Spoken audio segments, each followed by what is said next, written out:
ফলে শুভেন্দু অধিকারীর জন্য শুভেচ্ছা বার্তা পাঠাতে ভুলেনি শেখ হাসিনা। একইভাবে শেখ হাসিনার দলের লোকজনও শুভেন্দু অধিকারীর শপথ গ্রহণ অনুষ্ঠানে দাওয়াত পেয়েছে, সেখানে তারা অংশ নিয়েছে। শুভেন্দু অধিকারীকে শুভেচ্ছা জানালেন শেখ হাসিনা। আওয়ামী লীগের সভানেত্রী শেখ হাসিনা তিনি বাংলার নয়া মুখ্যমন্ত্রী শুভেন্দু অধিকারীকে শুভেচ্ছা বার্তা পাঠালেন। বাংলায় বিজেপির বিপুল জয় এবং সেই জয়ের পর শুভেন্দু অধিকারীকে শুভেচ্ছা বার্তা পাঠালেন আওয়ামী লীগের সভানেত্রী শেখ হাসিনা।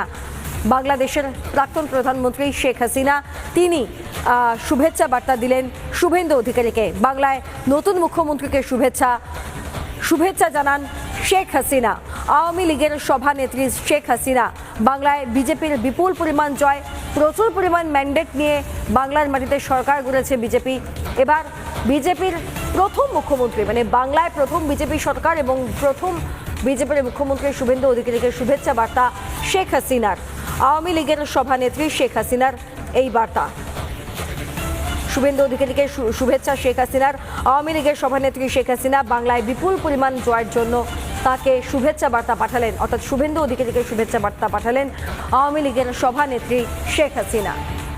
আখেরে এটা কতটুকু আওয়ামী লীগের জন্য ভালো হবে বা মন্দ হবে সেই বিচার বিশ্লেষণ করার এখনো সময় আসেনি, তবে ঘটনা ঘটেছে। কেন কি এইসব ঘটনাগুলো একটার সাথে আরেকটা সম্পৃক্ত থাকে।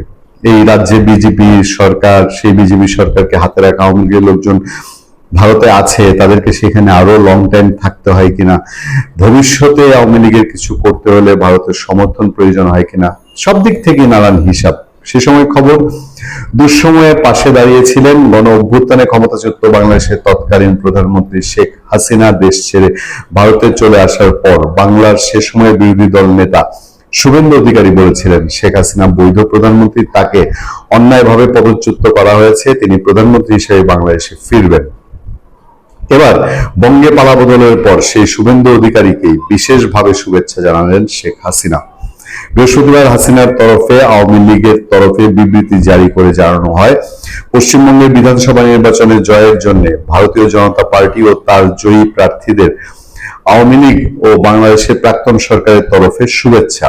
বিশেষ বার্তা দিয়েছেন ভাবী মুখ্যমন্ত্রী শুভেন্দু অধিকারীকে 2024 থেকে 2026 সাল গত 2 বছরের বারবার হুঙ্কার আস্ফালন দিয়েও শেখ হাসিনার ভাগ্য বদল হয়নি। দেশে ফেরা দূরের কথা, ফেব্রুয়ারিতে বাংলাদেশের সাধারণ নির্বাচনে তার দল আওয়ামী লীগ তাতে অংশগ্রহণ করার পর্যন্ত অনুমতি পায়নি। বাংলাদেশে এখন বিএনপি সরকার, খালেদা পুত্র তারেক রহমান প্রধানমন্ত্রী, নতুন সরকার হাসিনা প্রত্যাবর্তন নিয়ে এখনো নয়াদিল্লির সঙ্গে কথা বলেনি, তবে অচিরেই এই প্রস্তাব আসতে পারে বলে মনে করেন ওয়াকিবহাল মহল। অথচ গত 2 বছরে হাসিনাকে সমর্থন করা শুভেন্দু অধিকারীর ভাগ্য বদলেছে। বাংলার বিরোধী দল নেতা থেকে আজ তিনি মুখ্যমন্ত্রী, এই উত্তরণের পর দুর্দিনের বন্ধুকে শুভেচ্ছা জানাতে ভুলেননি শেখ হাসিনা। তাই বিজেপি বাংলার ক্ষমতায় আসতেই তিনি বিবৃতি জারি করে শুভেচ্ছা জানালেন। ওই বিবৃতিতে বিশেষ করে শুভেন্দু অধিকারীর নাম উল্লেখ করা হয়েছে, লেখা হয়েছে পশ্চিমবঙ্গ রাজ্য বিজেপির নেতা শুভেন্দু অধিকারীকে বিশেষভাবে অভিনন্দন জানিয়েছেন জননেত্রী। আর তাতেই বিস্মিত অনেকে বিস্মিত হলেও গত 1 সপ্তাহে যে ঘটনা প্রবাহ, সেই ঘটনা প্রবাহে আমরা আপনাদেরকে জানানোর জন্য খুব ঘনিষ্ঠভাবে পশ্চিমবঙ্গের রাজনীতির উপরে চোখ রেখেছি এবং আমাদের কাছে যেটা মনে হয়েছে যে ওই যে আক্ষেপ শেখ হাসিনার সাথে মমতা ব্যানার্জির ব্যক্তিগত খুব কঠোর সম্পর্ক, গভীর সম্পর্ক ছিল। তো শেখ হাসিনা এবং তার দলের একটা আক্ষেপ এই জায়গায় ছিলই বলা যায় যে মমতা ব্যানার্জিকে শেখ হাসিনা বোন ডাকতেন, মমতা ব্যানার্জিও প্রত্যুত্তরে দিদি, বোন এইসব নানান সম্বোধন করতেন। দুজনকে পূজায় উপহার পাঠাতেন, ঈদে উপহার পাঠাতেন, ইলিশ মাছ বিনিময় হতো তাদের মধ্যে। এবং মমতা বন্দ্যোপাধ্যায়ের সাথে একটা হৃদ্যতা শেখ হাসিনা সবসময় ছিল, কিন্তু এই হৃদ্যতা থাকার পরেও রাজনীতির প্রয়োজনে, যার দেশের রাজনীতির প্রয়োজনে মমতা বন্দ্যোপাধ্যায় যখন একরকম শেখ হাসিনার সাথে পল্টি দিলেন, তখন বোধহয় এবার শেখ হাসিনা ভারতের রাজনীতিতে তার একটা ইন্টারফেয়ার করার সুযোগ হলো।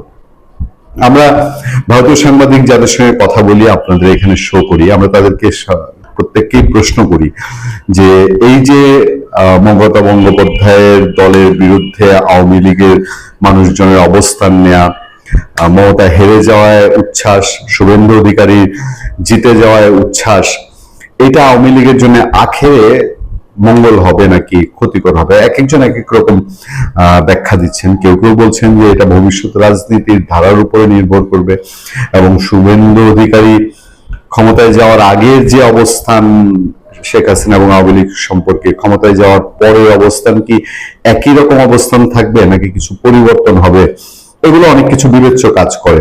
আবার কেউ কেউ এটাও বলছেন যে এটা আওয়ামী লীগের জন্য হিতে বিপরীত হবে, কারণ আওয়ামী লীগ ধর্মনিরপেক্ষ অসাম্প্রদায়িক রাজনীতির কথা বলে, কিন্তু পশ্চিমবঙ্গে সাম্প্রদায়িক দল বিজেপিকে সমর্থন দেয়া মানে বাংলাদেশে সাম্প্রদায়িক শক্তিকে সমর্থন দেওয়ার মতো, এবং বাংলাদেশের সাম্প্রদায়িক শক্তি যেহেতু আওয়ামী লীগ বিরোধী, তারা এই সুযোগটা লুফে নিতে পারে।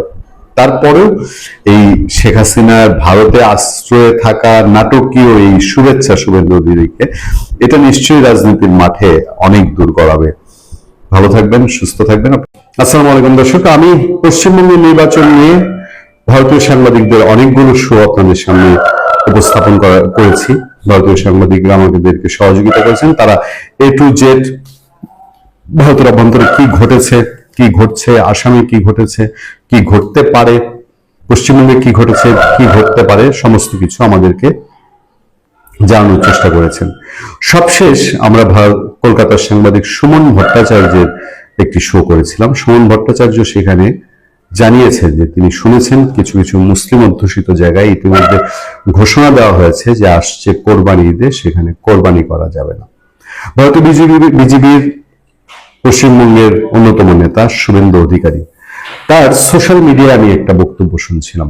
তিনি এক জায়গায় গেছেন, সেখানে গ্রামের মানুষজন তাকে একটি রাস্তা করার জন্য ধরছে। সেখানে তিনি রাস্তা করার দাবির প্রেক্ষিতে তিনি বলছেন ওই জেহাদি জামাতি এদেরকে সরিয়ে দিতে হবে, হিন্দু ঘরে ঘরে ডঙ্কা বাজাতে হবে, ধর্ম পরিবর্তন করতে হবে। অর্থাৎ ভারতীয় বিজেপিকে ভারতের পশ্চিমবঙ্গের সনাতন ধর্মাবলম্বীরা ভোট দিয়ে ক্ষমতায় বসিয়েছে, কিন্তু এটা যে সাংঘাতিক একটা পার্শ্ব প্রতিক্রিয়া আছে, এটা বোধহয় মোটামুটি ধারণা শুরু হয়েছে। বিভিন্ন জায়গায় দোকানপাট ভাঙচুর, ঘরবাড়ি ভাঙচুর, গাড়ি যানবাহন ভাঙচুর, এবং একজন তৃণমূল কংগ্রেসের একজন মুসলিম সমর্থক নিহত হওয়ার খবর এসছে। এই সময় আমাদের সামনে আরেকটি খবর, বিজেপির জয়ের পরদিনই কলকাতার নিউ মার্কেটে বুলডোজার দিয়ে গুড়িয়ে দেওয়া হলো দোকানপাট। বিজেপি নির্বাচন জয়ের পরদিনই উত্তর ভারতের ধাঁচে পশ্চিমবঙ্গের কলকাতার হগ মার্কেট বা নিউ মার্কেটে দোকান ঘরে বুলডোজার চালানো শুরু হয়ে গেছে। মঙ্গলবার সন্ধ্যায় সেখানে বুলডোজার চালিয়ে একাধিক দোকানঘর ভেঙে দেওয়া হয়েছে বলে প্রত্যক্ষদর্শীরা নিশ্চিত করেছেন। বিপুল সংখ্যাগরিষ্ঠতা নিয়ে সোমবার প্রথমবারের মতো পশ্চিমবঙ্গের ক্ষমতায় এসেছে হিন্দুত্ববাদী রাজনৈতিক দল ভারতীয় জনতা পার্টি। তারপরে এ ঘটনা উদ্বিগ্ন করেছে প্রশাসনকে। বুলডোজার নিয়ন্ত্রণে কড়া পদক্ষেপের ঘোষণা দেওয়া হয়েছে। নিউ মার্কেটের বেশিরভাগ ব্যবসায়ী সংখ্যালঘু মুসলিম সম্প্রদায়ের মানুষ। ঘটনাস্থলে উপস্থিত ছিলেন সমাজকর্মী সৌম্য মণ্ডল। তিনি বলছেন সন্ধ্যা 6:30-7টা নাগাদ বুলডোজার দিয়ে দোকানপাট ভাঙা শুরু হয়েছে। সৌম্য মণ্ডল বলেন, একটা বড় অংশ জুড়ে ঘটনাটা ঘটেছে। আমিও আমার সঙ্গে থাকা এক বন্ধু ঘটনার অল্পই দেখতে পেয়েছি এবং ভিডিও করতে পেরেছি। কলকাতা পৌরসভার উল্টো দিকে একটি কাপড়ের দোকানে বুলডোজার চালিয়ে দেওয়া হয়েছে, মুহূর্তে সেটি মাটিতে বসিয়ে দেওয়া হয়েছে। সৌম্য ও তার এক বন্ধু ইউপি বিহার নামের একটি রেস্তোরাঁ থেকে খেয়ে বের হচ্ছিলেন। সেই রেস্তোরাঁর পাশে ওই কাপড়ের দোকানের অবস্থান। ইউপি বিহার মার্কেটের একটি বড় খাবারের দোকান, সেখানে গরুর মাংস পাওয়া যায়। সৌম্য মণ্ডল বলেন, বুলডোজার দিয়ে ভাঙচুর শুরু হলেই দোকানের কর্মীরা আলো নিভিয়ে দেন।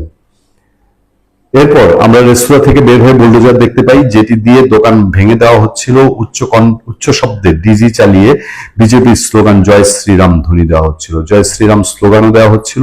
পুরো অঞ্চল ছিল বিজেপির পতাকায় মোড়ানো। নিউ মার্কেট এলাকায় যখন দোকান ভেঙে দেওয়া হচ্ছিল, তখন সেখানে উদ্দীপরে কলকাতা পুলিশের অসংখ্য সদস্য মোতায়েন ছিলেন। কেন্দ্রীয় বাহিনীর লোকজন ছিলেন, তবে তাদের ভিডিও আমরা করতে পারিনি। তবে এই ঘটনা পুলিশের সামনেই ঘটেছে। ওই অঞ্চলের একাধিক দোকানঘর ভেঙেছে বলে সৌম্য জানান। তিনি বলেন, বাকি কোথায় কি ভেঙেছে তা তিনি আর দেখেননি। দ্রুত ওই অঞ্চল থেকে সরে আসেন, কারণ তাকে ছবি তুলতে বাধা দেওয়া হচ্ছিল। তৃণমূল কংগ্রেসের তরফ থেকে জানানো হয়েছে ওই অঞ্চলে তাদের একটি দলীয় কার্যালয় এবং সংলগ্ন মানুষের দোকান ভেঙে দেওয়া হয়েছে। তবে ঠিক কি ভেঙে দেওয়া হয়েছে, তা কি ঘটেছে এ সম্পর্কে পশ্চিমবঙ্গ ভারতের প্রচার মাধ্যমে বিস্তারিত কোনো খবর আজ সকাল পর্যন্ত পাওয়া যায়নি। তবে কলকাতা পুলিশের কমিশনার অজয় নন্দ জানিয়েছেন, বুলডোজার নিয়ে মিছিল করা যাবে না। যেসব মালিক এ ধরনের কাজে বুলডোজার ভাড়া দেবেন তাদের বিরুদ্ধে আইনি ব্যবস্থা নেওয়া হবে। আইনের জায়গায় আইনের মতো করে সবসময় চলে না। আমাদের আশঙ্কা এক জায়গায়, যে কলকাতায় সংখ্যালঘু মুসলিম সম্প্রদায়ের উপরে যদি আঘাত আসে, বরাবর ইতিহাস বলে যে এটা একটা এফেক্ট বাংলাদেশে পড়ে, তখন বাংলাদেশের সনাতন ধর্মাবলম্বীদের রক্ষার জন্য আমাদের এগিয়ে যেতে হয়। আমরা যারা স্বাধীনতার পক্ষের, আমরা যারা অসাম্প্রদায়িক গণতান্ত্রিক প্রগতিশীল বাংলাদেশের পক্ষের মানুষ, তারা তখন আমরা ঢাল হয়ে দাঁড়াই। এটা আমাদের সবার জন্যই একটা ঝুঁকির কারণ হয়ে দাঁড়ায়।